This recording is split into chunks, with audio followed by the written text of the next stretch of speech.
Hello, good morning friends. कसे आहात तुम्ही? आय होप तुम्ही सगळे सुखी आणि स्वस्त असाल. तर फ्रेंड्स, आज आहे संडे आणि सकाळच्या वाजलेले आहेत 10:30. तर आम्ही इथे ना अनुष्काला तिच्या मैत्रिणीच्या घरी ड्रॉप करायला निघालो होतो, कारण की तिच्या मैत्रिणीच्या घरी त्यांची काहीतरी मीटिंग होती. आणि तिला ड्रॉप केल्याच्या नंतर आम्ही आलो होतो हार्डवेअरमध्ये. तर खूप महत्त्वाचं एक वस्तू घ्यायची होती, ती म्हणजे ड्रिल मशीन. ड्रिल मशीन नव्हती, त्यामुळे ना बरीचशी कामं आमची रखडली होती. आता हे स्टँडच बघा ना, 1 वर्ष झाले याला घेऊन, पण ड्रिल मशीन नसल्यामुळं ना हे असंच राहिलं होतं. तर आज फायनली ड्रिल मशीन आणली आणि ते स्टँड फिट केलं आणि छोटंसं एक काहीतरी बदल केला किंवा काहीतरी नवीन वस्तू घेतली ना, तर आपलं किचन किंवा आपलं घर जे आहे ते अजून सुंदर दिसायला सुरुवात होते. त्यानंतर इथे फळं आणि भाज्या आणल्या होत्या, त्यात सगळ्या स्वच्छ धुवून घेतल्या. त्यानंतर ना थोड्या वेळाच्या नंतर माझा भाऊ पण आला होता, त्याचं काहीतरी महत्त्वाचं काम होतं ते केलं आणि अशा प्रकारे आमचा संडे जो आहे तो गेला. त्यानंतर आता ही आहे नेक्स्ट मॉर्निंग, म्हणजे मंडेची मॉर्निंग. तर ती सकाळच्या वाजलेल्या आहेत, सकाळच्या म्हणजे पहाटेच्या वाजलेल्या आहेत 3:39 आणि मी उठली आणि उठल्या उठल्या माझी सवय आहे 10 मिनटं मी फक्त जागेवरती बसते. त्यानंतर उठली आणि डायरेक्टली मी किचनमध्ये आली आणि किचनचा डोर ओपन केला तर बघते तर काय पूर्ण काळोख होता, कारण की ना आमची इथली लाईट गेली होती आणि घरामध्ये इन्व्हर्टर असल्यामुळे ना आम्हाला सहसा कळून येत नाही लाईट गेली म्हणून. तर आता मी डायरेक्टली आली इथं ब्रश करायला, कारण झोपेतून उठल्या उठल्या ना मी अगोदर ब्रश करते, फेस वॉश वगैरे करते आणि त्यानंतरच मग स्वयंपाकाला वगैरे सुरुवात करते. कारण की ना कितीही पहाटेचा टाईम असला आणि कितीही जरी डोळ्यावरती झोप असली ना, तरी एकदाशी ब्रश केला ना तर मग एकदम फ्रेश वाटतं आणि त्यानंतर फेस वॉश केला ना थंड पाण्याने तर एकदम पूर्ण झोप जी आहे ती निघून जाते. त्यामुळं ना उठल्या उठल्या मी अगोदर ब्रश करते, फेस वॉश करते आणि फ्रेश झाल्याच्या नंतर मग मी किचनमध्ये एंटर करते. आणि पहाटेच्या 3:30ला उठून अंघोळ डायरेक्टली करणं हे तर शक्य नाही होत. त्यामुळं ना फक्त असं फेस वॉश वगैरे केला आणि ब्रश केला की मग पटकन साहेबांचा डबा बनवायला मला किचनमध्ये जावं लागतं. तर हे बघा फ्रेंड्स, म्हणजे एक छोटीशी वस्तू माझ्या किचनमध्ये आली आणि किचनची जी शोभा आहे ती आणखीन वाढली. म्हणजे असं काहीतरी ना छोट्या छोट्या वस्तू घेणं, आपल्या घराला सजवणं हे मला ना खूप आवडतं. मला ना साड्या, मेकअप वगैरे याच्यात काही इंटरेस्ट नाही वाटत, पण ना माझं किचन किंवा माझं घर एकदम बेस्ट दिसावं हेच माझा प्रयत्न चालू असतो नेहमी. तर ना रात्रीची झोपताना मी किचनची एकदम छान अशी क्लिनिंग करून ठेवत असते. ज्यामुळं ना पहाटे उठल्या उठल्या किचनला बघितल्यावरती ना आळस वगैरे येत नाही, तर उत्साह येतो म्हणजे स्वयंपाक करण्याचा. त्यामुळे ना रात्रीचं कितीही उशीर झाला तरी मी किचन क्लीन न करता झोपत नाही कधीच. तर ना तरी पण ना रात्रीची जरी किचन क्लिनिंग केलेली असली तरीसुद्धा मी सकाळी सकाळी उठल्या उठल्या डस्टर घेते आणि लिक्विड हे बनवलेलं आहे ना बॉटलमध्ये, स्प्रे बॉटलमध्ये ठेवलेलं, ते लिक्विड घेते आणि त्याच्याने पूर्ण किचन काउंटर आणि गॅस स्टोव जो आहे तो स्वच्छ पुन्हा पुसून घेते आणि त्यानंतर जे काही भांडे वगैरे लागणार आहेत स्वयंपाकासाठी ते सुद्धा सगळे स्वच्छ पुसून घेते. कारण की ना घरामध्ये कधी कॉकबॅब असतात किंवा कधी काही झुरळ असतं, कधी मुंगी असतं, हे काही ना काहीतरी फिरत असतं. त्यामुळं ना मी जे काही एखादं भांडं जरी घ्यायचं असेल ना तर मी धुतल्याशिवाय ते भांडं घेत नाही. तर आता इथे ना पीठ मळण्यासाठी हे वाडगं घेतलं, पोळपाट, बेलणं हे सगळं स्वच्छ धुवून घेतलं. त्यानंतर आता इथे ना मी अगोदर पाणी थोडंसं पिण्यासाठी गरम करते 1 ग्लासभर आणि ब्रश केल्याच्या नंतरच मी हे कोमट पाणी पिते. ब्रशच्या आधी मी पाणी वगैरे पित नाही. कारण की पहाटेची खूप घाई असते आणि त्यामध्ये ना मला वेळच नसतो म्हणजे असं डायरेक्टली शांत बसून पाणी प्यायला. त्यामुळं ना आता ब्रश वगैरे झाले, फ्रेश वगैरे झाले, त्यानंतर ना आता पीठ मळत मळत मी हे कोमट पाणी जे आहे ते पिते आणि हा फायदा थोडासा कमी होईल, कारण की ना असंच म्हणजे ब्रश न करता जर पाणी पिलं ना तर चांगला फायदा होत असतो. पण मी आता हे ब्रश करूनच पाणी पिते आणि त्यानंतर मात्र मी ते खाली बसून आरामात असं हे चपात्याचं पीठ पण मळून ठेवते आणि सोबत भाजीची तयारी पण करून घेते. म्हणजे बसून जे जे काही काम करता येतं ते करून घेते मी.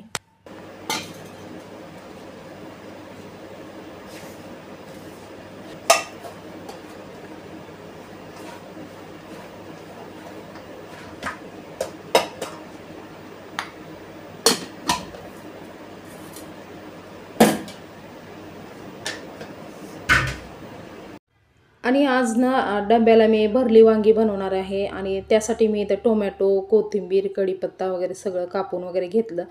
त्यानंतर अद्रक लसणाची पेस्ट तर अगोदरच होती माझ्याकडे. तर आता इथे ना मी अगोदर चहा बनवून ठेवते, म्हणजे ना साहेब उठले की पटकन त्यांना चहा वगैरे देता येतो आणि स्वयंपाक करत करत त्यांना चहा वगैरे द्यावं लागतं. तर चहासाठी टोप ठेवला आणि मी इथे ना मच्छरची अगरबत्ती लावून घेते, कारण की ना मच्छर छोटं छोटं फिरत होतं घरामध्ये आणि मुलं बाहेर झोपलेली आहेत, तर मुलांना पण चावेल म्हणून मी एक अगरबत्ती लावली. आणि आता इथे ना भाजीला फोडणी देऊन घेते. आणि इथे ह्या डब्यामध्ये ना मी शेंगदाण्याचं कूट बनवून ठेवलेलं असतं हप्त्याभरासाठी एकदमच. तर त्यातलंच ना मी 4 ते 5 चमचे शेंगदाण्याचं कूट घेतलं आहे, कारण की मी याच्यामध्ये ना सुकं खोबरं वगैरे टाकत नाही, फक्त शेंगदाण्याचं कूटच वापरते मी भरलेली वांगी बनवण्यासाठी. तर आता शेंगदाण्याचं कूट घेतलं आणि आता याच्यामध्ये ना पावडरचे जे मसाले आहेत ते टाकणार आहे. तर पावडरच्या मसाल्यामध्ये ना मी जो घरगुती काळा मसाला आहे तो 2 चमचे घेतला. त्यानंतर जिरा पावडर घेतलं आणि त्यानंतर गरम मसाला घेतला. त्यानंतर हळद घेतली थोडीशी. आणि इथे बघा चहासाठी पाणी जे ठेवलं होतं ते उकळलं होतं, त्यामुळं मी अगोदर ना साखर आणि थोडीशी चहापत्ती टाकून घेते, कारण की कोरा चहा बनवायचा आहे मला पहाटे. तर थोडीशी चहापत्ती टाकते. आणि आता चहा उकळतोय तोपर्यंत ना मी ते कढईमध्ये 1 ग्लास भरून पाणी गरम करून घेते, म्हणजे भाजीसाठी गरम पाणी वापरलं ना तर भाजीला तरी वगैरे चांगली येत असते. तर पाणी ठेवलं तापायला आणि त्यानंतर ना इथे पावडरचे मसाले तर अगोदरच टाकले होते. त्यानंतर त्याच्यामध्ये ना अद्रक लसणाची पेस्ट टाकली आणि आता हे सगळं ना व्यवस्थित हाताने मिक्स करणार आहे आणि मग हे ना वांग्यामध्ये भरून घेणार आहे हा मसाला आणि त्यानंतर मग त्याला फोडणी देणार आहे.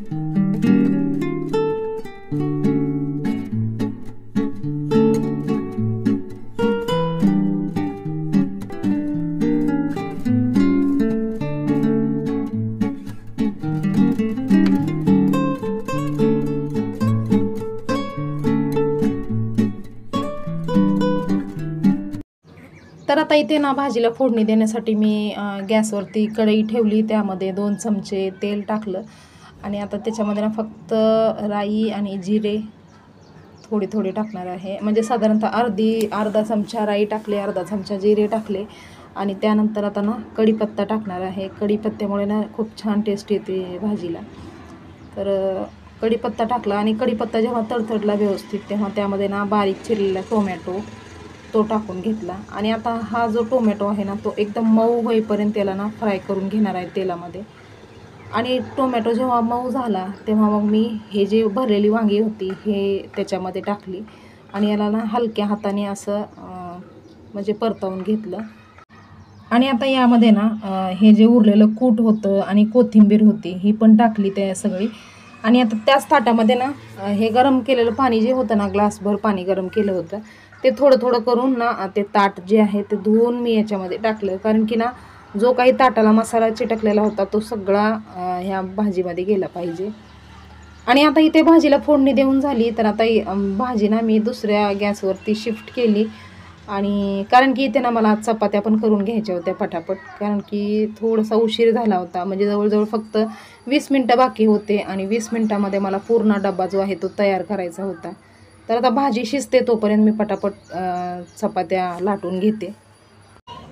आणि आता तवा पण व्यवस्थित तापलेला आहे आणि चपाती पण माझी लाटून झाली. त्यानंतर ना मी लाटलेल्या चपातीला ना अशा प्रकारे हाताने तेल लावून घेते, म्हणजे जी साईड तव्यावरती पडणार आहे त्या साईडला तेल लावून घेते, म्हणजे जेणेकरून ना चपाती जी आहे ही तव्याला चिटकणार नाही.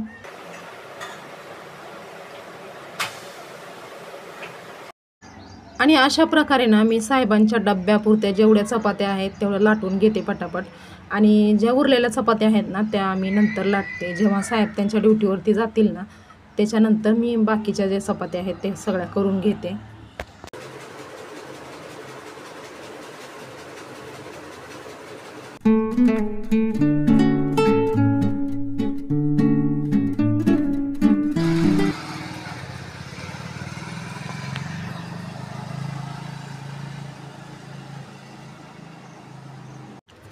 तरी ते साहेब जेव्हा जॉबला गेले तेव्हा ते गेल्याच्या नंतर मी 10 ते 15 मिनिटं ना जो रेग्युलर आणि एकदम सिंपल व्यायाम आहे तो मी करून घेतला. आणि छोटे छोटे म्हणजे आपलं जे हे सांधे वगैरे आहेत ना, हे दुखू नये त्यासाठी एकदम सिंपल व्यायाम करते मी रोजच्या रोज.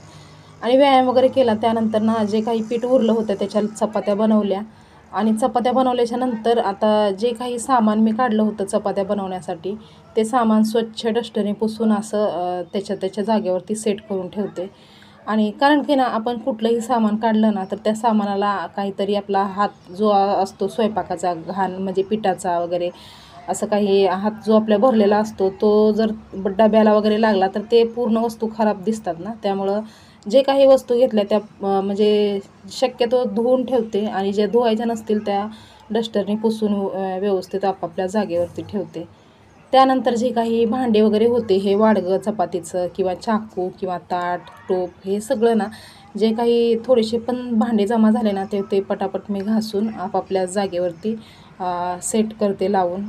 कारण की आता ना मला किचन काउंटर पण घासायचं होतं. आणि तवा मी 5 मिनटाच्या नंतर घासते कारण की तवा आता सध्या गरम आहे. त्यामुळं लगेच गरम तव्यावरती पाणी जर पडलं ना तो तवा खराब होत असतो. त्यामुळं ना थोडंसं तवा हलका थंड झाला ना त्यानंतर मी घासेन. तर आता इथे ना जे काही भांडे बाकीचे होते ते घासून झाल्याच्या नंतर ना हे वॉश बेसिन किंवा वॉश बेसिनच्या बाजूचा जो काही एरिया आहे तो सगळा मी घासून घेते. आणि जे काही बॉटल वगैरे आहेत ते पण घासून घेते.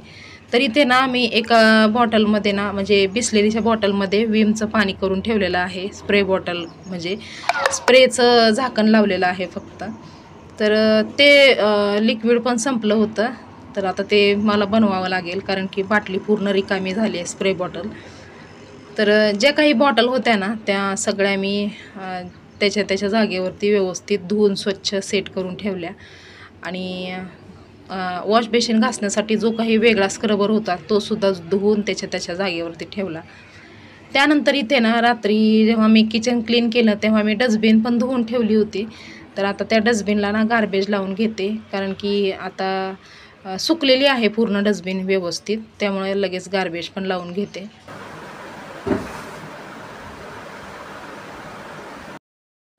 आणि त्यानंतर ना आता किचन जे आहे ते पूर्ण क्लीन झालं म्हणजे प्लॅटफॉर्म जो आहे किचनचा तो पूर्ण क्लीन झाला. वॉश बेसिन वगैरे सगळं क्लीन झालं. आणि त्यानंतर डस्टबिनला गार्बेज पण लावून घेतली.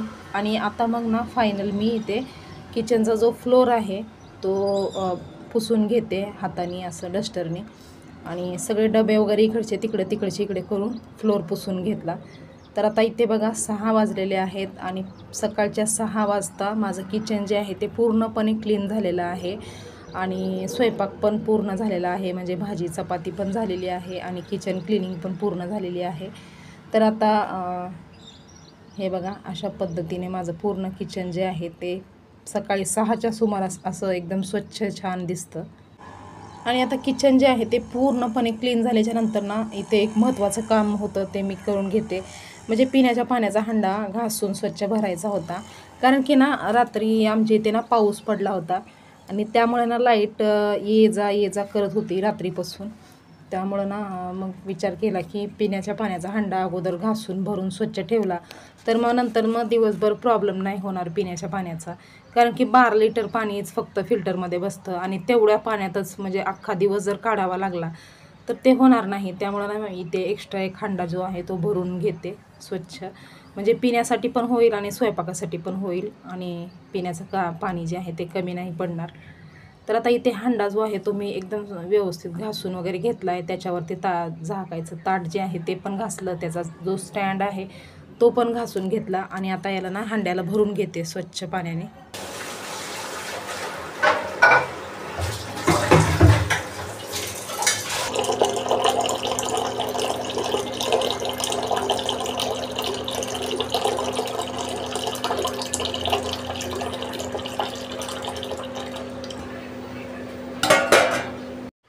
तर आता इथे किचनमधलं सगळं काम झालं आणि नाश्त्यासाठीच थोडासा शाबू भिजायला घातला.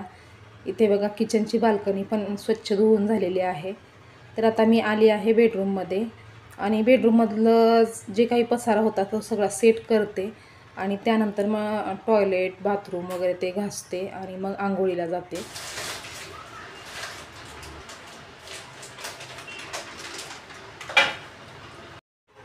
तर आता इथे अंघोळ झाल्या अगोदर मी बाबासाहेबांच्या आणि भगवान बुद्धांची जी प्रतिमा आहे त्यासमोरनं अगरबत्ती प्रज्वलित करते, कारण की ना बाबासाहेबांना वंदन करून जर दिवसाची सुरुवात केली तर दिवस जो आहे तो पूर्ण पॉझिटिव्ह जातो. आणि कारण की ना एक आपला विचार जो आहे तो विचार पॉझिटिव्ह होतो, त्यामुळं आपला दिवस पण पॉझिटिव्ह जातो.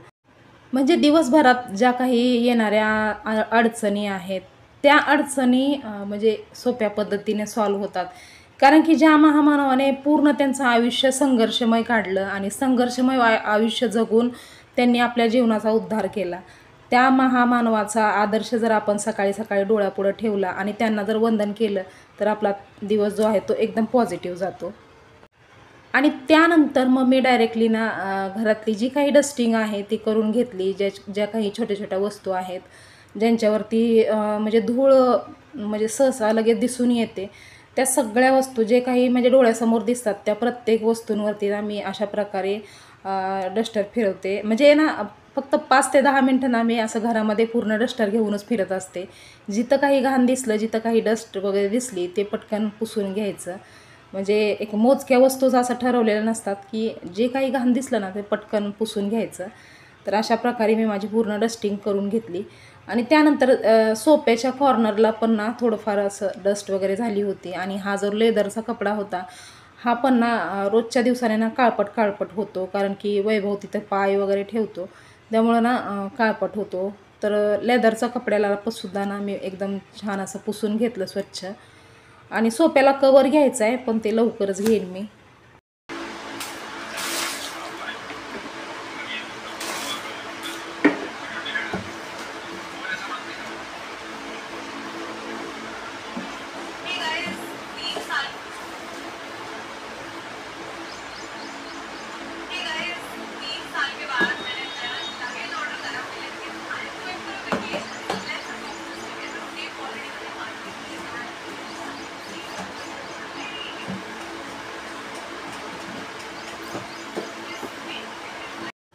आणि इथे ना हॉलची बाल्कनी आणि बेडरूमची बाल्कनी वॉटर वॉश करायची बाकी होती, तर ते मी करून घेतली.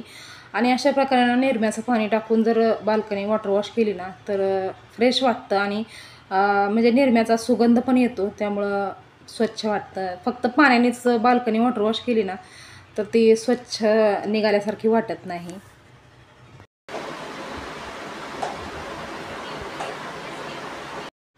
तर बाल्कन्या वगैरे सगळ्या वॉटर वॉश करून झाल्या, डस्टिंग झाली, घरातली बाकीची इतर क्लिनिंगची कामं पण झाली. आणि तसेच ना कपडे पण धुवायचे होते, तर कपडे एकदम थोडेसे होते त्यामुळं कपडे पण पटकन धुवून घेतले मी. आणि आता ना फायनली ही लादी पुसून घेते, कारण की आता एकदम लादी पुसून घेतली ना मग पूर्ण घर जे आहे ते एकदम क्लीन आणि नीट वाटतं आणि बघून खूप आनंद वाटतो. म्हणजे सकाळी सकाळी लवकरात लवकर आपलं घर जेवढं क्लीन होईल ना तेवढं बघून ना खूप छान वाटतं आणि पॉझिटिव्ह थिंकिंग येते. तर आता हॉलमधली म्हणजे लादी पुसून झाली, त्यानंतर इथे बेडरूममध्ये आले लादी पुसायला. आणि इथे ना वैभवची झोप चालली होती आणि त्याला काही मी उठवणार नाही, कारण की पलंग वगैरे पण अगोदरच झाडून झालेला आहे, त्यामुळं त्याला उठवायची गरज नाही. तो जेव्हा उठेल तेव्हा उठेल. तर आता इथे फायनली माझी सगळी लादी पण पुसून झालेली आहे.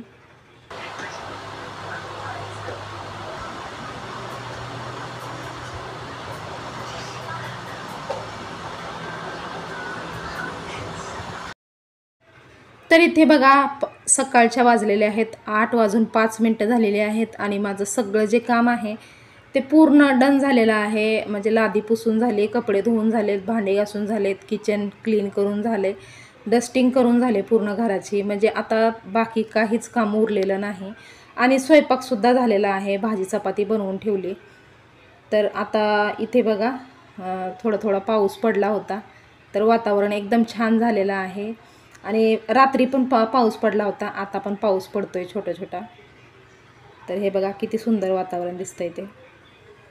तर फ्रेंड्स आता हा व्हिडिओ जो आहे तो मी इथेच थांबवते. तुम्हाला हा व्हिडिओ कसा वाटला हे कॉमेंट करून सांगायला विसरू नका.